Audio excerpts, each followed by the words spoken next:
ಬಹಳ ವಿಶೇಷವಾದಂತಹ ವೇದಿಕೆ ಅಂತ ಭಾವಿಸ್ಕೊಳ್ತೀವಿ. ನಾವು ಕನ್ನಡ ಸಾಹಿತ್ಯ ವಿದ್ಯಾರ್ಥಿಗಳಾಗಿರೋದ್ರಿಂದ ಅನಕ್ರು ಅವರ ವೇದಿಕೆಯ ಉದ್ಘಾಟನೆಯಲ್ಲಿ ನನ್ನಂತಹ ಒಬ್ಬ ಗ್ರಾಮೀಣ ಪ್ರದೇಶದಲ್ಲಿ ಇರ್ತಕ್ಕಂಥವನ್ನ ಗುರುತಿಸಿದ್ದು ಅರಕಲಗೂಡು ತಾಲೂಕಿನ ಯುವ ನೇತಾರರು, ಕಾಂಗ್ರೆಸ್ ಕಿಸಾನ್ ಜಿಲ್ಲಾಧ್ಯಕ್ಷರಾಗಿರ್ತಕ್ಕಂಥ ದಿವಾಕರ್ ಗೌಡ್ರು ಎಂತಹ ವ್ಯಕ್ತಿತ್ವ ಅಂದ್ರೆ ಎಲ್ಲಾ ಸಮುದಾಯದವ್ರನ್ನ ಗುರುತಿಸಿ ಜೊತೆಯಾಗಿ ತೆಗೆದುಕೊಂಡು ಹೋಗ್ತಕ್ಕಂಥ 80ರ ದಶಕದ ಯುವ ನಾಯಕರು.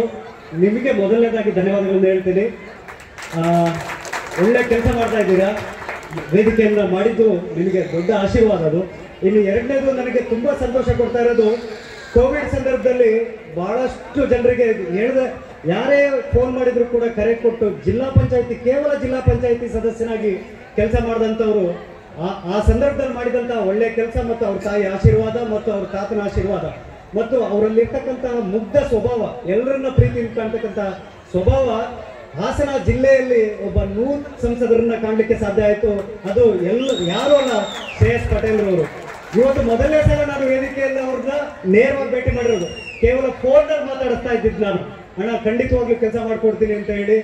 ಮನುಷ್ಯನಿಗೆ ಮಿಡಿಯುವ ಯಾವುದಾದ್ರೂ ಮನಸ್ಸಿದ್ರೆ ಅದು ಅಂತಹ ಸಂಸದರು ಯಾರಾದ್ರೂ ಇದ್ರೆ ಅದು ನಮ್ಮ ಕರ್ನಾಟಕ ರಾಜ್ಯದ ಹಾಸನ ಜಿಲ್ಲೆಯ ನೂತನ ಸದಸ್ಯರಾಗಿರ್ತಕ್ಕಂಥ ಲೋಕಸಭೆ ಸದಸ್ಯರಾಗಿರ್ತಕ್ಕಂಥ ಶ್ರೇಯಸ್ ಪಟೇಲ್ ಅವರು.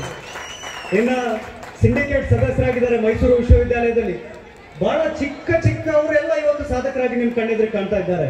ಅಂತದ್ರಲ್ಲಿ ಡಾಕ್ಟರ್ ಬಸವರಾಜ್ ಜಟ್ಟಿಹುಂಡಿ ಅಂತ ಹೇಳಿ ಸಿಂಡಿಕೇಟ್ ಸದಸ್ಯರು, ಸಿದ್ದರಾಮಯ್ಯ ಸಾಹೇಬರಿಗೆ ಮತ್ತು ಅವರ ಮಾಧ್ಯಮ ಸಲಹೆಗಾರರಾಗಿರ್ತಕ್ಕಂಥ ಪ್ರಭಾಕರ್ ಸರ್ ಅವರಿಗೆ ಅತ್ಯಂತ ಪ್ರೀತಿ ಪಾತ್ರರಾದಂತಹ ಯುವ ನೇತಾರರಾಗಿ ಕಂಡಂತವರು ಡಾಕ್ಟರ್ ಬಸವರಾಜ್ ಜಟ್ಟಿಹುಂಡಿ ಅವರು. ಅವರನ್ನ ಈ ವೇದಿಕೆಯಲ್ಲಿ ಸನ್ಮಾನಿಸ್ತಾ ಇರ್ತಕ್ಕಂಥದ್ದು ದೊಡ್ಡ ಸಂತೋಷ. ಇನ್ನ ನಿಮ್ಮೆಲ್ಲರಿಗೂ